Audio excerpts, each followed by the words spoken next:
Welcome to OSG news. ముందుగా బులెటిన్ల headlines. Jagan 2.0 కాస్త 0.5 గా మారిపోతుందేమో చూసుకోవాలంటూ సంచలన వ్యాఖ్యలు చేసిన ఎమ్మెల్యే సోమిరెడ్డి. యువత భవిష్యత్తుకు బంగారు బాటలు వేస్తున్న కూటమి ప్రభుత్వం, టీడీపీ నేత ఆలపాటి. మాజీ ముఖ్యమంత్రి వైఎస్ జగన్మోహన్ రెడ్డి మోసాలు రోజుకొకటి బయటపడుతున్నాయి. వర్ల రామయ్య.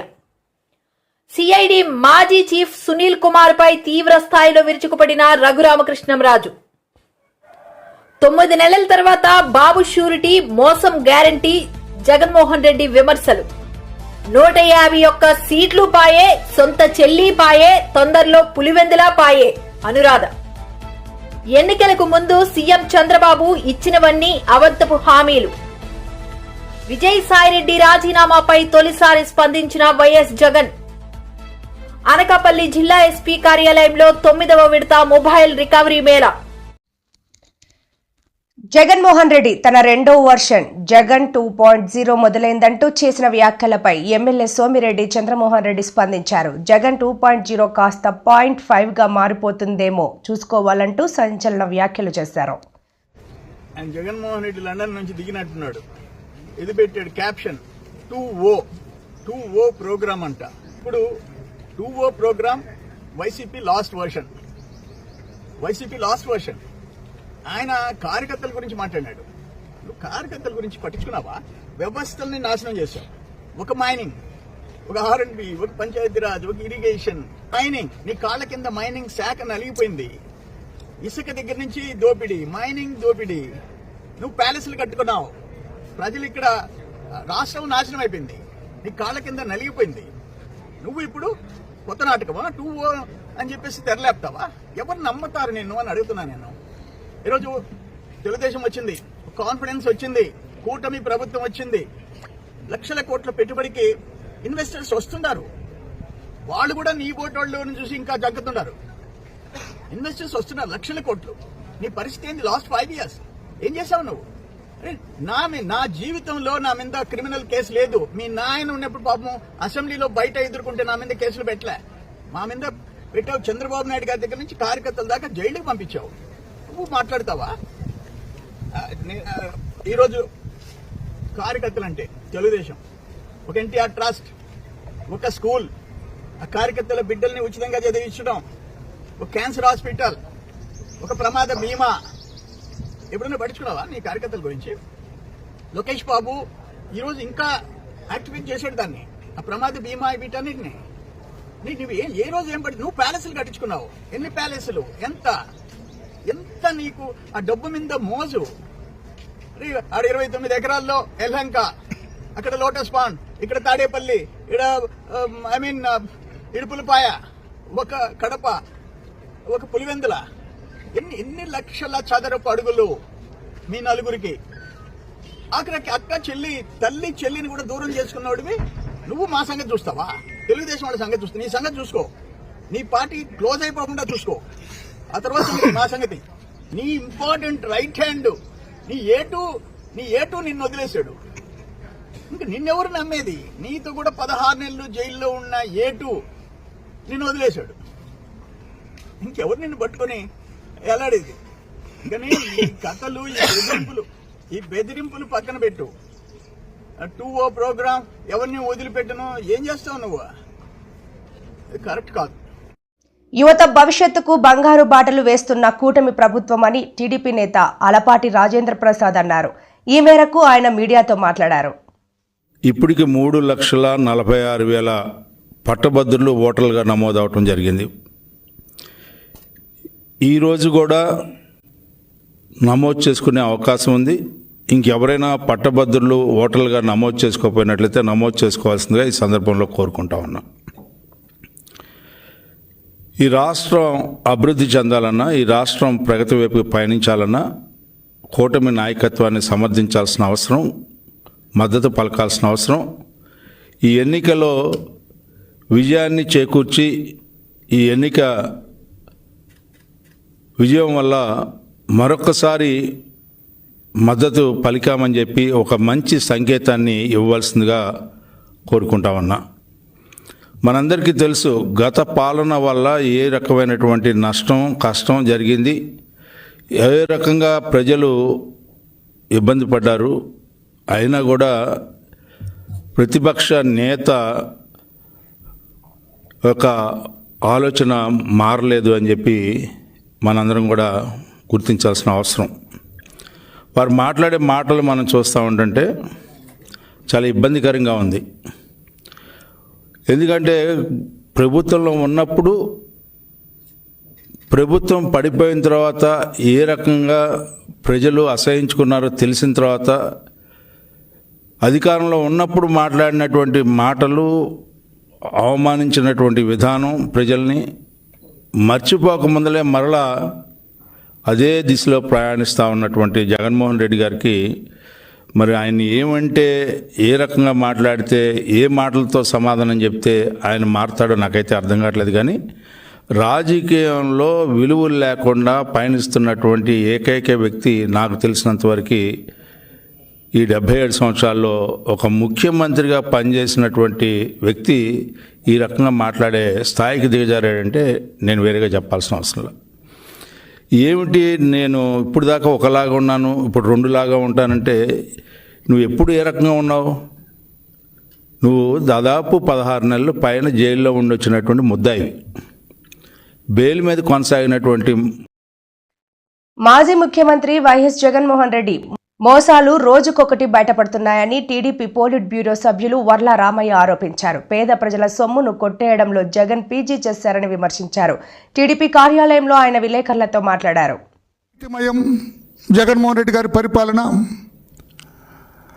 ఈ మద్యం అంతా కూడా స్పూరియస్ లిక్కర్, కల్తీ మద్యం, సొంత డిస్టిలరీస్, ఈ మద్యం మొత్తం కూడా రాష్ట్ర వ్యాప్తంగా ఈ మద్యం సరఫరా కావచ్చు, ఈ మద్యాన్ని అమ్మకం పెట్టడం కానీ, ప్రభుత్వ షాపుల్లో విక్రయించడం కానీ, ఇదంతా కూడా సూపర్వైజ్ చేసేది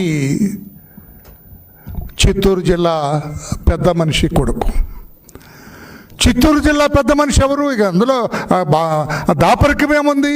పెద్దిరెడ్డి రామచంద్రారెడ్డి గారు. ఆయన కొడుకు ఎవరు? గౌరవ పార్లమెంటు సభ్యుడు మిథున్ రెడ్డి గారు. ఆయన నేపథ్యంలో రాష్ట్రంలో 4 సంవత్సరాల 2 నెలలు మద్యం యథేచ్ఛగా కాలువలై పారింది, ఏరులై పారింది, ఒక నదిలాగా ప్రవహించింది రాష్ట్రంలో. అంతా కల్తీ మద్యం.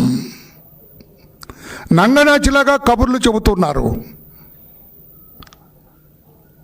తామేమీ చేయలేదు, అవినీతి అంటే మాకు తెలియదు అన్నట్లుగా మాట్లాడుతున్నారు గౌరవ ఆనాటి పెద్దలందరూ కూడా. ఈ పెద్దిరెడ్డి రామచంద్రారెడ్డి గారి కుమారుడు మిథున్ రెడ్డి గారు ఆనాటి డిస్టరీస్ ద్వారా సంపాదించిన డబ్బంతా కూడా బిగ్ బాస్కి ఇస్తారు. ఎవరి బిగ్ బాస్? రహస్యమా? మీకు తెలీదా ఎవరి బిగ్ బాస్? నాకు తెలీదా? రాష్ట్రంలో అందరికీ తెలీదా? రాష్ట్రంలో తెలియని వాళ్ళు ఎవరు? అయ్యా, రాష్ట్రంలో మద్యం కుంభకోణం ద్వారా కోట్లాది రూపాయలు, దాదాపు 3,000 కోట్ల రూపాయలు కొట్టేశారు. ఈ 3,000 కోట్ల రూపాయలు కూడా ఒక బిగ్ బాస్కి ఇచ్చారట తాడేపల్లిలో. ఎవరు ఆ బిగ్ బాస్ అంటే? ఏమన్నా రహస్యం అది? ఎవరికి తెలియందా అది? Who is big boss at Tadepalli అని ఒక ప్రశ్న వేస్తే 7వ తరగతి చదివే కుర్రాడు కూడా చెబుతాడు, దట్ జెంటిల్మెన్ ఇస్ దిస్, ఈయన అని చెబుతారు. ఆయన కాదని చెప్పగలవని ఈరోజు ప్రశ్న వేస్తున్నా. ఇంకా మీ పేరు చెప్పలేదు నేను. ఆయనే జగన్మోహన్ రెడ్డి గారు అయ్యుంటారు అని నేను అనలేదు. ఇంకా అయ్యుంటారు అని నేను ఎందుకన్నానంటే మళ్ళీ నాకు నోటీసు పంపిస్తాడు. నాలాంటి అవినీతి పరుణ్ణి నువ్వు నాలాంటి. సిఐడి మాజీ చీఫ్ సునీల్ కుమార్ పై డిప్యూటీ స్పీకర్ రఘురామ్ కృష్ణంరాజు తీవ్ర స్థాయిలో విరుచుకుపడ్డారు. ఆకీ వీడియోలో నిన్న జరిగిన ఘటనపై సునీల్ బాధ్యత వహించాలన్నారు. సునీల్ అనుచరుడిని వెంటనే చర్యలు తీసుకోవాలని రఘురామ్ అన్నారు. ఆల్టర్నేటివ్ సైట్లు ఇచ్చి తక్షణం ఖాళీ చేయించాలన్న ఆర్డర్స్ ఉన్నాయి. సో అందరికీ కొత్త సైట్లు అలాట్ చేసిన తర్వాత అది కోర్టు అనుమతి ప్రకారం ఖాళీ చేయించే ప్రక్రియలో ఉండగా ప్రజల ఆరోగ్య దృష్ట్యా ఆ పనిలో ఉండగా మరి నిన్న సాయంత్రం ఒక ఇన్నోవా కారులో, కార్ నెంబర్ ఉందా, కార్ నెంబర్ కూడా చెప్తాను 1 సెకండ్. ఇన్నోవా కారులో పోలీస్ అని ఒక స్టిక్కర్ వేసుకొని, ఒక్క నిమిషం,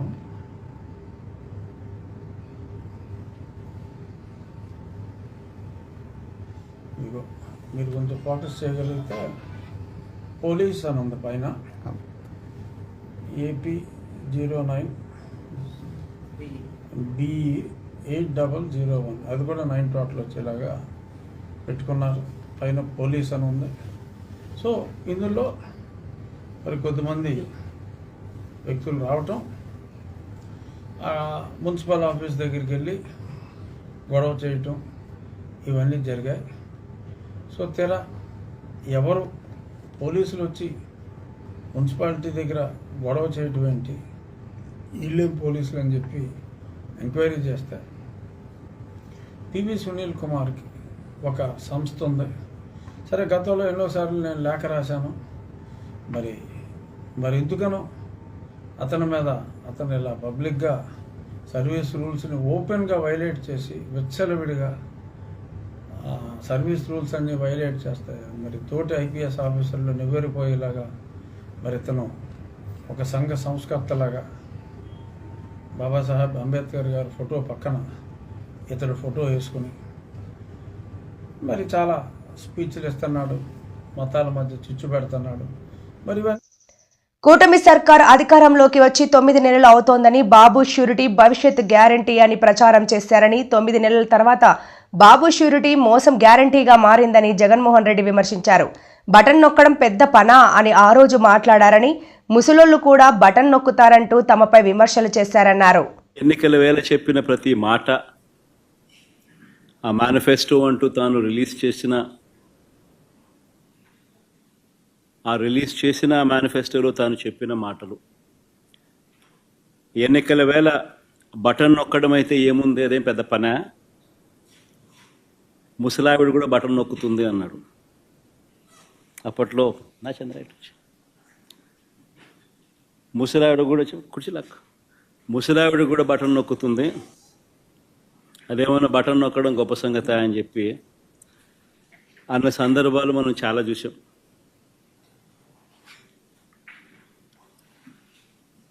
అంతటితో ఆగిపోకుండా సూపర్ 6 అన్నాడు, సూపర్ 7 అన్నాడు. ఏకంగా మేనిఫెస్టోలో 143 ప్రామిసెస్, 143 హామీలను ఎన్నికల మేనిఫెస్టోలో తాను చేర్చాడు. ఇంటింటికి దాన్ని ప్రచారం చేశాడు. ఎన్నికల వేళ చంద్రబాబు నాయుడు గారు ఆయన పార్టీ ఎమ్మెల్యేలను పార్టీ కార్యకర్తలను ఆయన చంద్రబాబు నాయుడు గారు ప్రతి ఇంటికి పంపించేటప్పుడు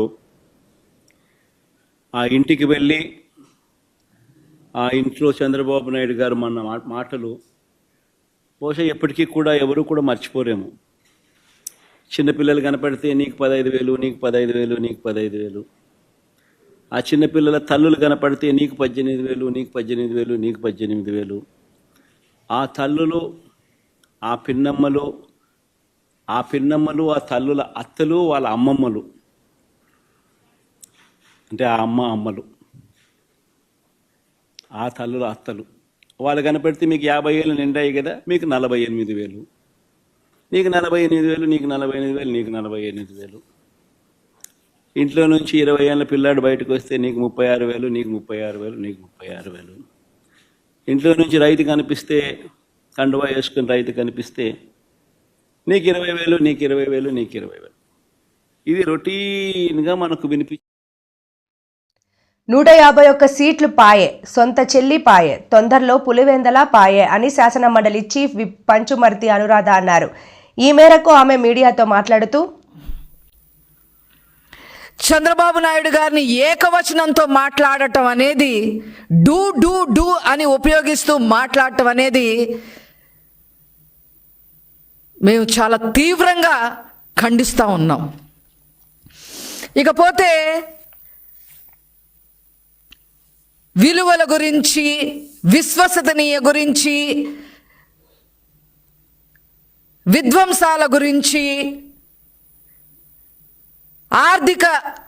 ఆర్థికంగా మేమేదో చెయ్యలేదు అని చెప్పి, మేమేదో తప్పు మాట్లాడామని చెప్పి రకరకాలుగా మాట్లాడుతూ ఉన్నారు.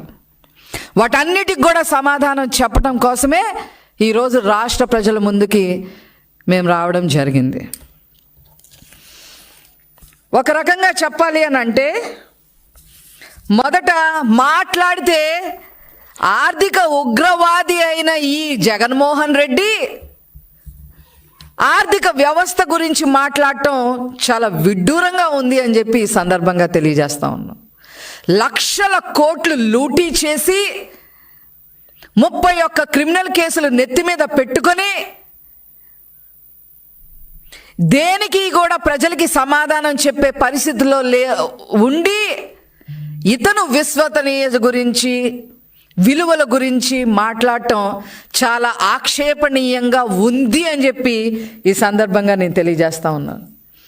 అదేవిధంగా అతను అబద్ధాలు చెబుతా, అతను పచ్చి అబద్ధాలు చెప్పే ప్రయత్నం చేసి ప్రజల మీద ఈ అబద్ధాలని నిజాలుగా బలికించాలి అనే ఉద్దేశంతో దాదాపు గంట పైన కంఠశోష అబద్ధాల మీద అబద్ధాలు చెప్పాడనే విషయం అతను గమనించుకోవాలి. మేము అబద్ధాలు చెప్పే ప్రభుత్వమే కాదు, మాది చెప్పే పార్టీయే కాదు, అబద్ధాలు చెప్పే పార్టీయే కాదు.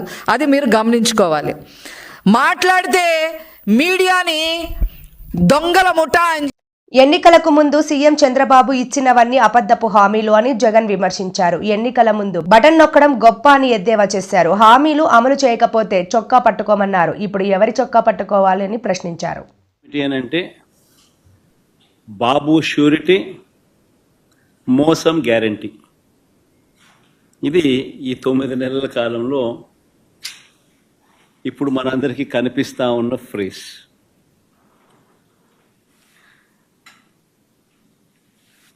చంద్రబాబు నాయుడు గారు ఎన్నికల వేళ చెప్పిన ప్రతి మాట, ఆ మేనిఫెస్టో అంటూ తాను రిలీజ్ చేసిన మేనిఫెస్టోలో తాను చెప్పిన మాటలు, ఎన్నికల వేళ బటన్ నొక్కడం అయితే ఏముంది, అదేం పెద్ద పనా, ముసలావిడ కూడా బటన్ నొక్కుతుంది అన్నాడు. అప్పట్లో నా చంద్రాయుడు ముసలావిడ కూడా కుర్చీలాక్ ముసలావిడ కూడా బటన్ నొక్కుతుంది, అదేమన్నా బటన్ నొక్కడం గొప్ప సంగతి అని చెప్పి అన్న సందర్భాలు మనం చాలా చూసాం.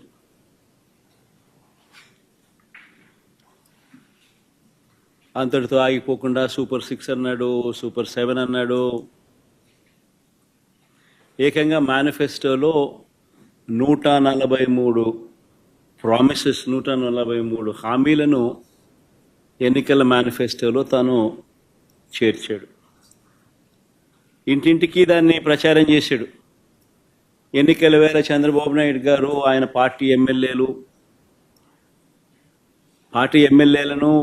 పార్టీ కార్యకర్తలను ఆయన చంద్రబాబు నాయుడు గారు ప్రతి ఇంటికి పంపించేటప్పుడు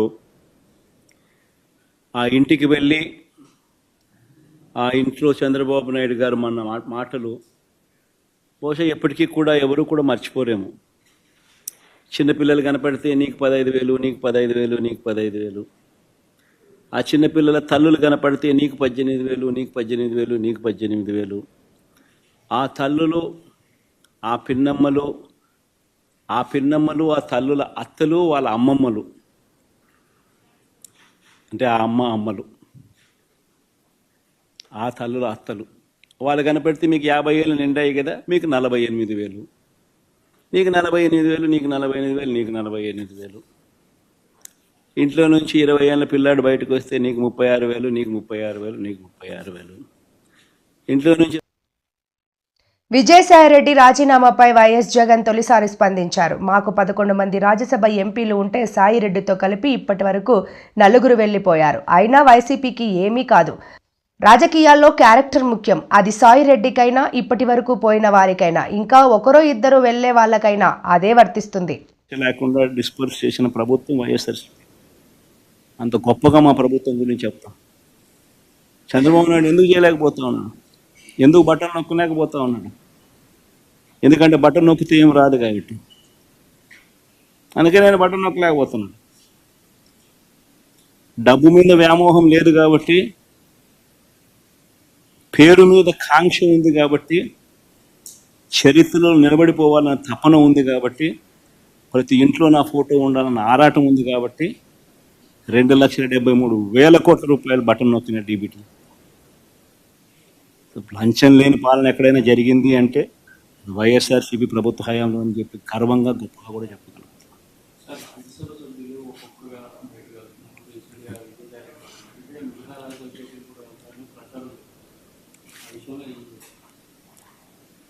బేసిక్లీ ఒకటి గుర్తుపెట్టుకోవాలి,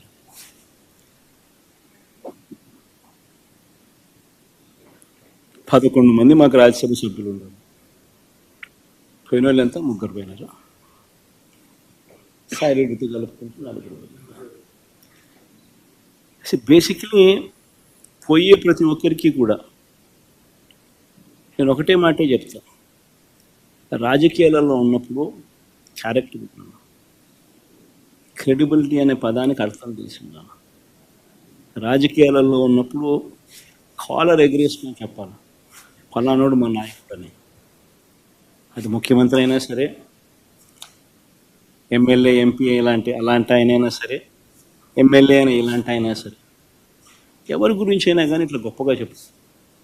కానీ మనమంతటి మనమే ప్రలోభాలకు లొంగో, భయపడో, ఏదో కారణం చేత మనమంతటి మనమే మన వ్యక్తిత్వాన్ని, మన క్యారెక్టర్ని, మన క్రెడిబిలిటీని మనం పణంగా పెట్టి అనకాపల్లి జిల్లా ఎస్పీ కార్యాలయంలో 9వ విడత మొబైల్ రికవరీ మేళా సుమారు ₹1 కోటి విలువ చేసే 503 మొబైల్ ఫోన్లు బాధితులకు అందించిన జిల్లా ఎస్పీ.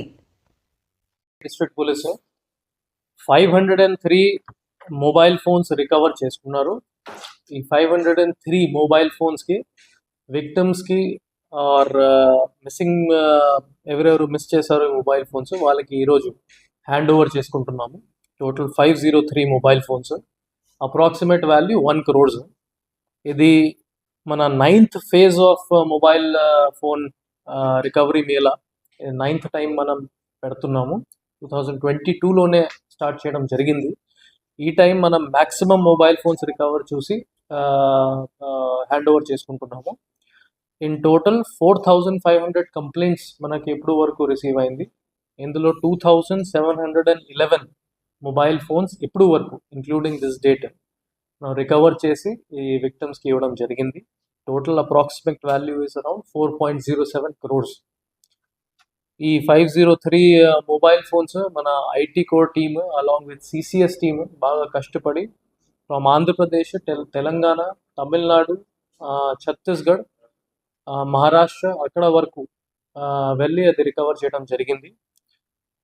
త్రూ మీడియా ఫ్రెండ్స్ నేను పబ్లిక్కి కూడా ఇది అవేర్నెస్ ఇస్తున్నాము. ఏదైనా మొబైల్ ఫోన్ థెఫ్ట్ జరిగితే ఆర్ లాస్ట్ మొబైల్ ఫోన్స్ ఉంటే మీరు డైరెక్ట్లీ పోలీస్ స్టేషన్ రావడానికి కూడా మీకు అవసరం లేదు. 2 మార్గం ఉన్నాయి. Number 1 CEIR portal, which is central equipment identity register portal. మీరు వెబ్సైట్ దగ్గర వెళ్ళి CEIR.government.in ఆ వెబ్సైట్లోనే మీ మొబైల్ ఫోన్స్ డీటెయిల్స్ ఎంటర్ చేసుకోవచ్చు. మీ mobile number, mobile make, model, IMEI number, అప్పుడు మీ missing mobile phone report register అవుతుంది అండ్ మనకి ఇక్కడ డిస్ట్రిక్ట్ పోలీస్ ఆఫీస్కి వచ్చేస్తుంది. సెకండ్ ఆప్షన్, ఒక WhatsApp helpline number Anakapalli district police కూడా ఇచ్చారు. Number is 9346912007. ఈ నంబర్కి ఒక చాట్ బాట్ మనం ఎనేబుల్ చేసాము. ఈ నంబర్కి హై మెసేజ్ ఎవరైనా పంపిస్తే వాళ్ళకి లింక్ జనరేట్ అవుతుంది. వాళ్ళు